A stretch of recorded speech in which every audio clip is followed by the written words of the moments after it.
Sophie, tell me where we are right now. We're in my studio. Behind you is a recording console. This is our stage. And then there's probably 30 guitars in this space. My band is called Holy Faint, and we're probably the most theatrical band in this scene.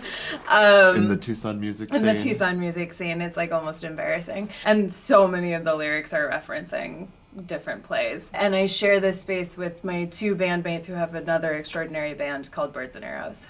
When did you first know that you were or that you wanted to be an artist? Both my parents, and on one side, both my grandparents are classical musicians. I started playing violin when I was 6, but before then, always had instruments around, always was singing. My mom was performing and touring while she was like 9 months pregnant with me. She's a pianist.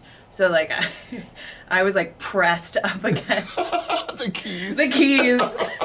And then when I picked up the violin, there was so much music already in me. Once I could hold the notes and make sound, it came out pretty easily. You were familiar with that language? Yeah. Yeah. So this is something I've never gotten to ask anyone. Do you think your parents would have supported you if you weren't an artist? Yeah. My brother's a carpenter. We all support him in that. How early then did the idea of performing without an instrument in your hands form? The moment where you're suddenly come into acting consciousness. You know what I mean? There's the moment before and the moment after.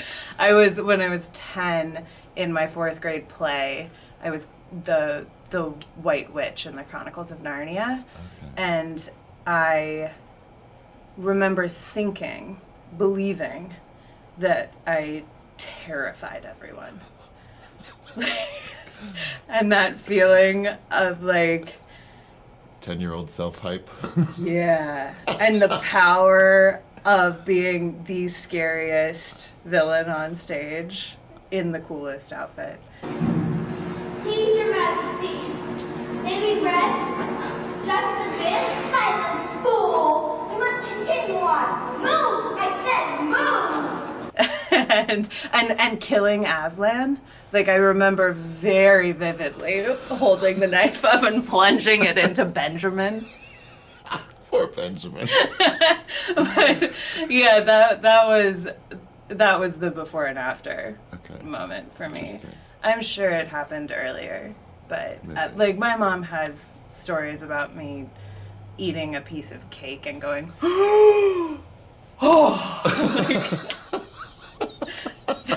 So I was looking for feedback early.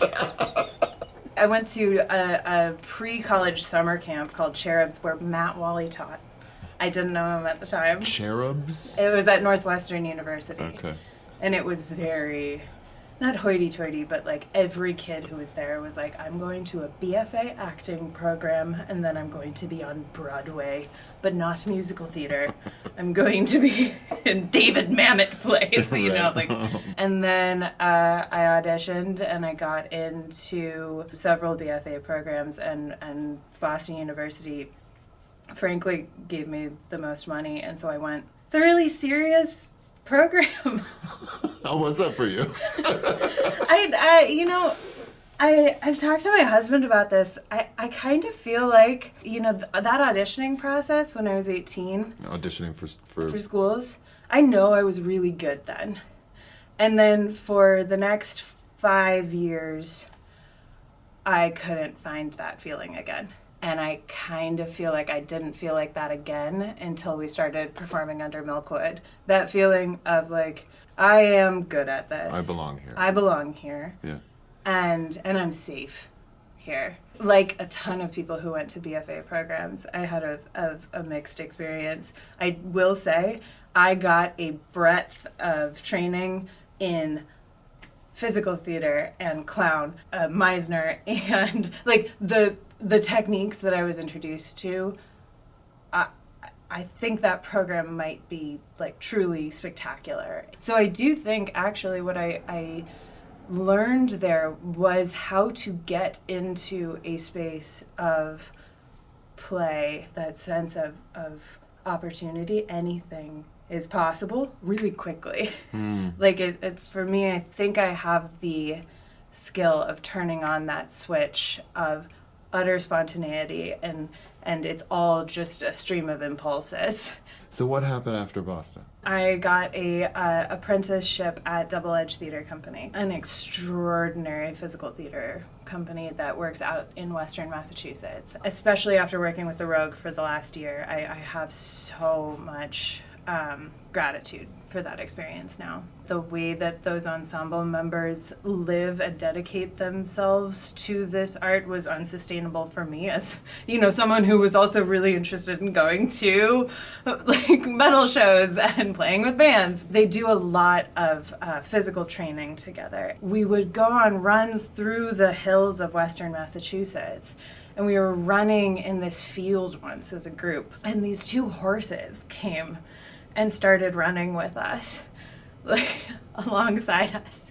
And we ran for like a half a mile with these two draft horses, like carrying our energy. Just was like spectacular and idyllic. And then on a run, I broke my foot. And I spent a few more months like recovering from that, and then in a boot, I slipped in the winter in Massachusetts. I slipped and fell down a flight of stairs, and I got a really serious concussion. It was feeling like I needed to go home and recover. So I'm back in Tucson after this traumatic physical experience, and I was in the midst of this kind of artistic whirlpool, like a realization that I probably wasn't cut out to create specifically that type of theater. So how did you first hear about the Rogue, and why audition for us after stepping away from theater for a decade? I was working at Arizona Arts Live as a presenter. Chelsea Bowdren got a job with us, and I remember my boss was like, "She's an actress," and I was like, "Oh, gross!" I hadn't talked to an actor in so long, and she would be trying to do her job, and I would pop up over the cubicle wall and like, "So what Shakespeare are you working on? Do you know?" And she waited until it was, coming up on auditions, and she was like, "I think you should audition." I walked in there with no expectations whatsoever, and I had an amazing time. My whole goal was just to enjoy performing in this context again, and I remember having like the best 5 minutes I had had in such a long time.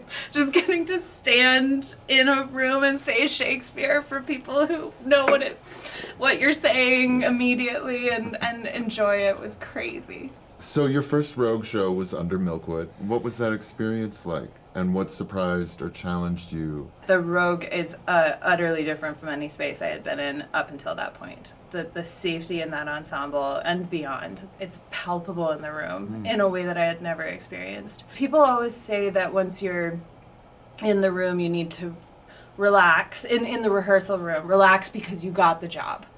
And that's like nearly impossible most of the time.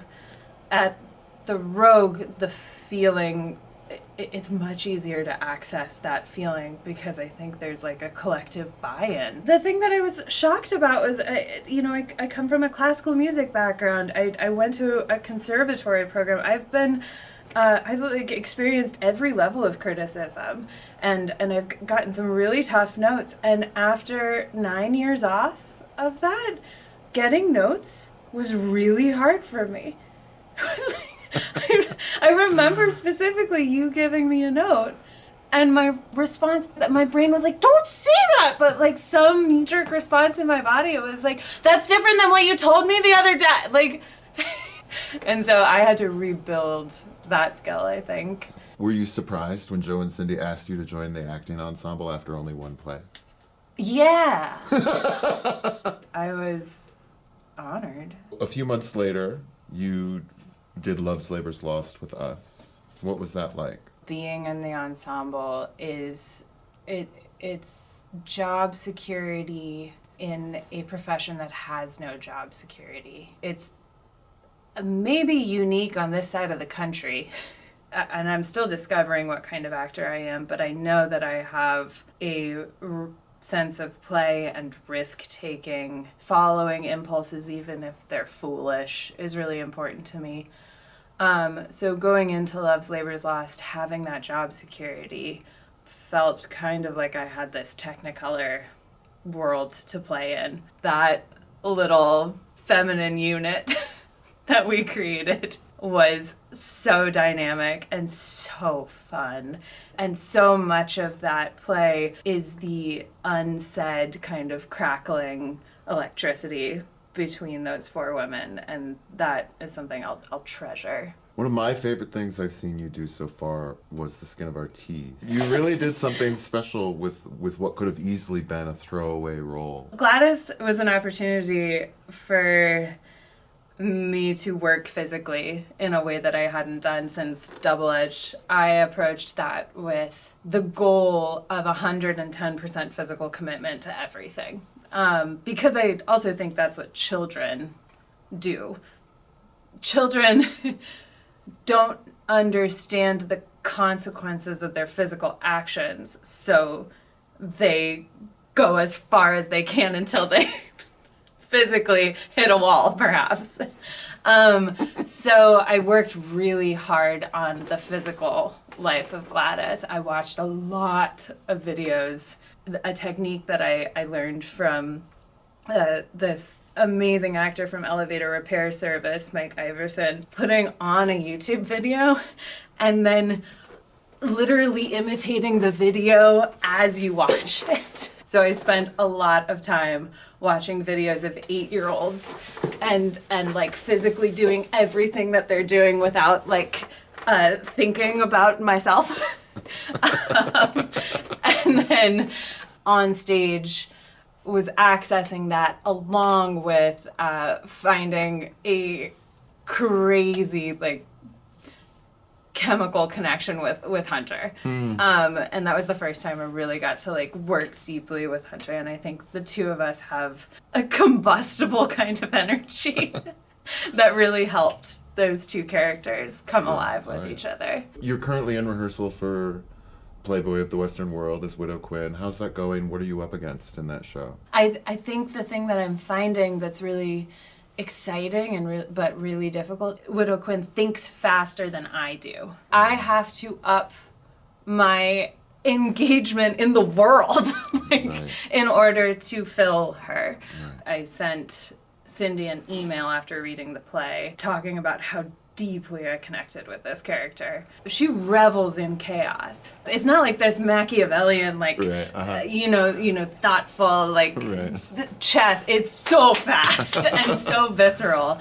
And I thrive in that feeling. And then I also was really attracted to her humor. She's a really funny character, and I knew sometimes when you read a script, you can hear yourself saying it. I would say that. I could say that, Yeah. What talent do you have that you aren't using? Oh, I could cook. But you don't? No. Is it because you're in rehearsal? Yeah. Okay. What do you think other theater companies you've worked with could learn from The Rogue? I think The Rogue is dedicated to the story and telling the story in a way that stands apart from almost any theater company that I've encountered. Without getting too much into the like nuts and bolts of things, the thing that other theater companies, beyond what I said, could learn about The Rogue is how to create a community and then build upon it for decades. I've never seen anything like that.